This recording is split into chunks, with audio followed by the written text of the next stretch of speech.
We're here to talk about St. Brigid's Day, otherwise known as Imbolc or Candlemas, and it is a midwinter cross-quarter, okay, that is celebrated anywhere between the 29th of January and the 4th of February. There's a window of time that opens up, and there's a portal there that most commonly is celebrated on the 1st or the 2nd of February. And what this portal represents is it's exactly the halfway point between the winter solstice and the spring equinox. All right, and so in order to understand what's going on St. Brigid's Day, you have to go back to the winter solstice, and you have to kind of look forward to the vernal equinox and figure out how to get from A to B. Well, what's going on at the winter solstice is that there is a seed atom that ignites in the heart of creation, and it sends out a signal that broadcasts all the way into creation. And its intention, okay, ultimately is to get the life force that's within that explosion to the vernal equinox in time for the next part of the cycle to inseminate the planet with new life.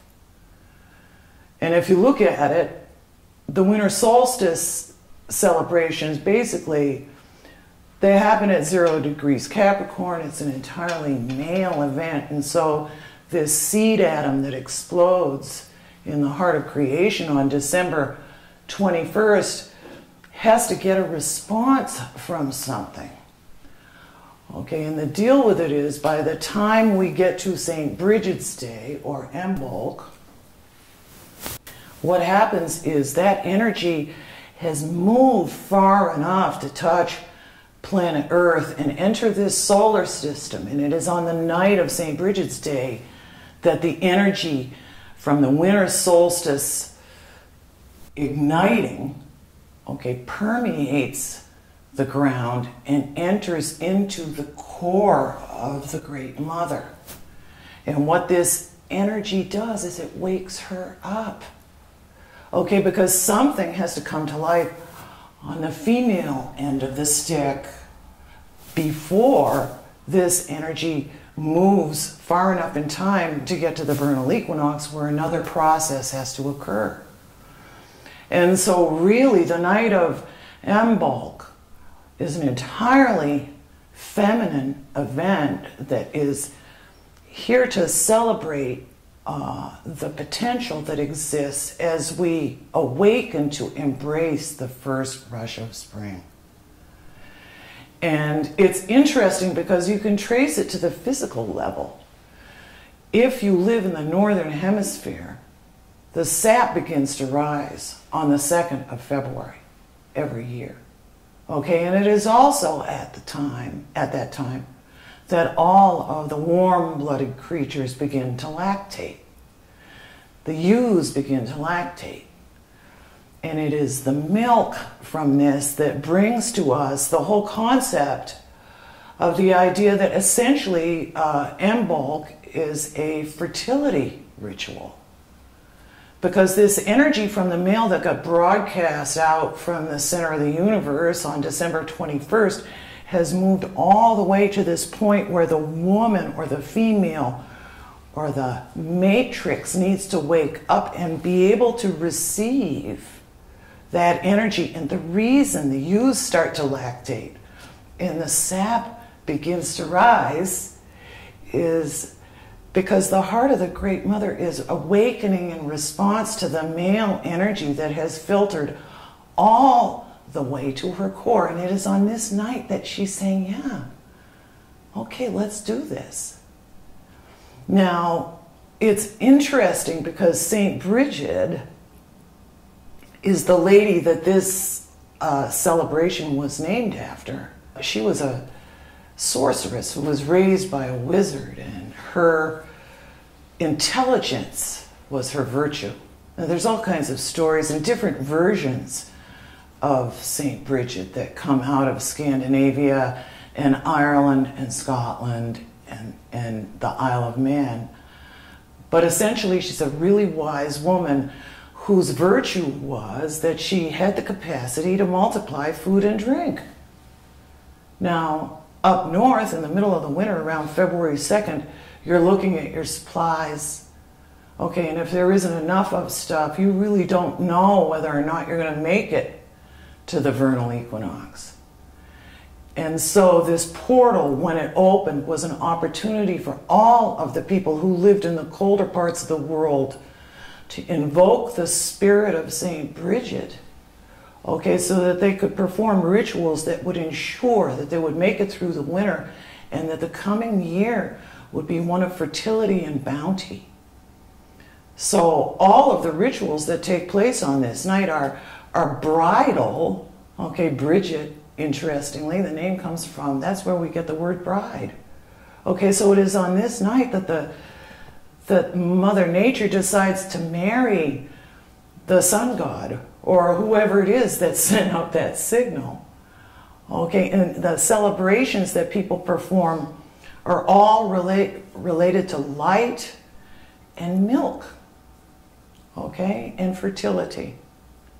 What intrigues me about this cross quarter is the symbolism of the rituals that were performed on that night and how they relate to us now.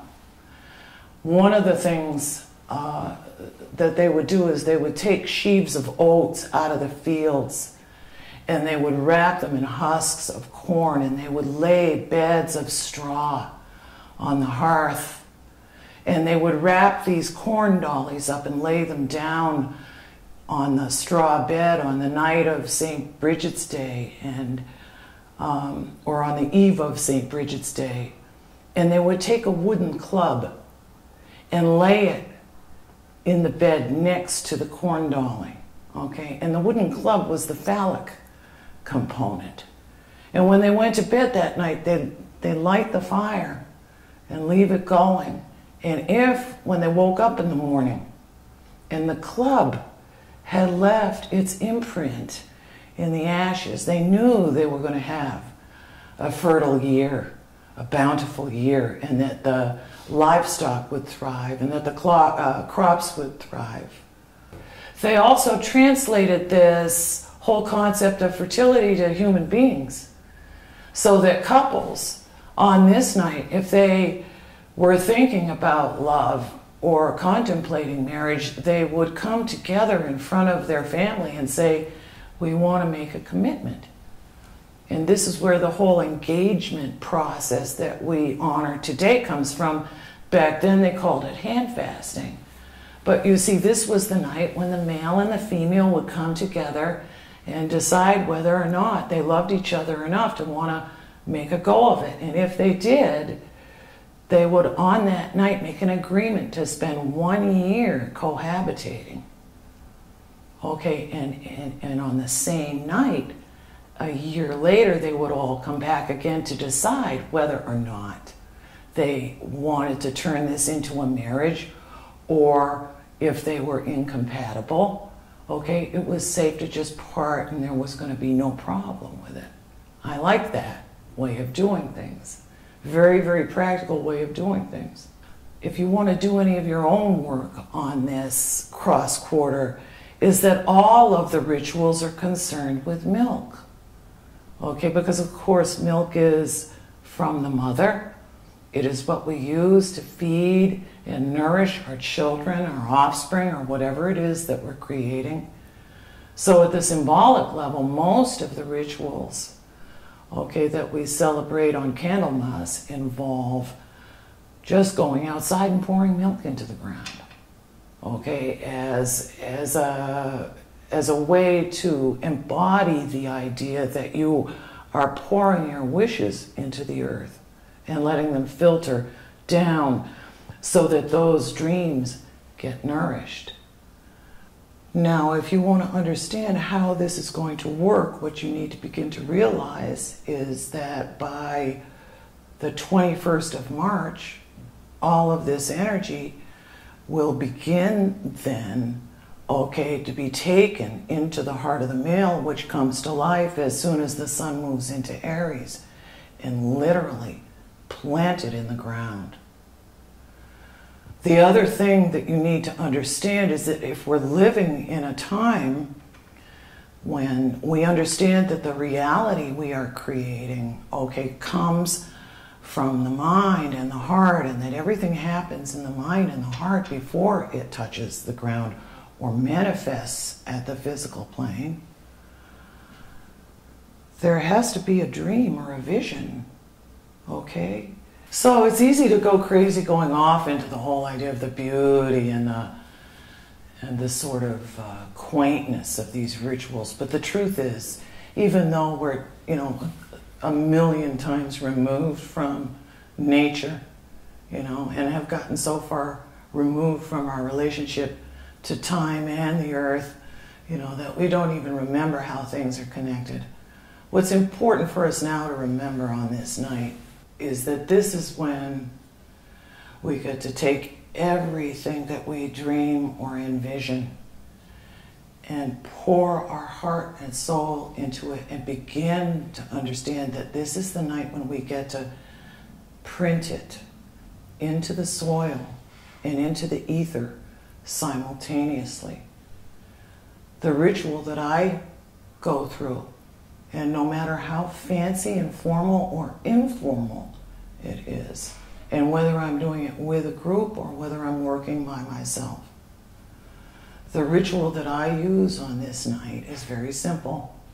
I get a pitcher of milk and I write down on a piece of paper everything that I want and wish for. Sometimes I even write it in blood.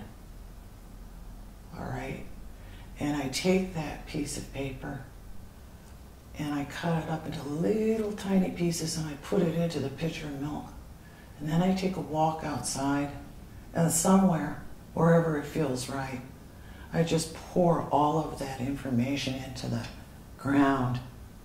When I was living in Vermont, I used to be able to pour it into the snow. And that was an amazing feeling because you could see the milk go down through the snow and you knew where it was going. This is the other nice thing for this particular holiday, for anybody that lives where it snows. On the night that we begin to impregnate the ether with the visions that we hold for the things that we wish to create for ourselves and our families for the coming year, it helps to remember that every single snowflake is a crystal. All right, and instead of worrying about how it's going to screw up your schedule, imagine that every single one of those snowflakes is programmable, like any other crystal. And as you sit and watch the snow come down, to begin to realize that you can send your visions and your dreams with each and every one of them into the ground. The other thing that's nice to do where it snows is to go out and make medicine wheels in the snow or do your circles in the snow. Yeah, this is an amazing night. It's an entirely feminine event. And it is a time to open up to many, many, many things. And what we can do now, if we understand who we are, and we understand that this is even a more important night, because of course we're the first year into the female part of the cycle. Mother Earth is waking up with a whole new tune.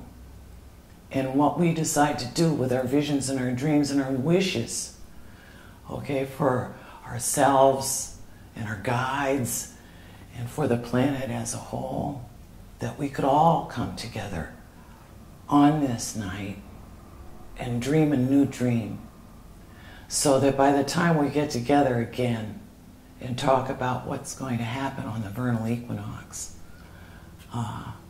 you'll begin to see that there is a direct connection between what you do now and what happens then.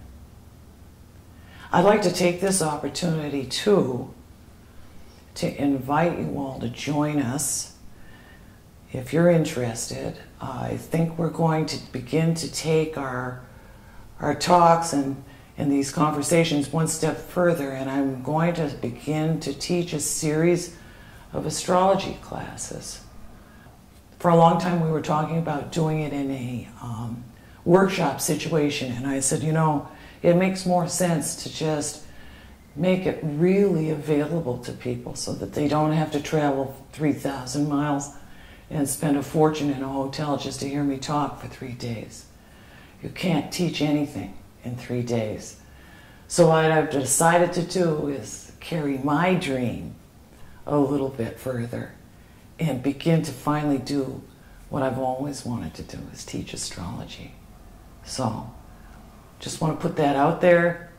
I don't know how long it's going to take for us to get it together. I think we're going to start with the first class, maybe begin to film it in a week or two. I'll let you know. Robert will let you know. And in the meantime, have a wonderful and fulfilling St. Brigid's Day. May all of your dreams come true.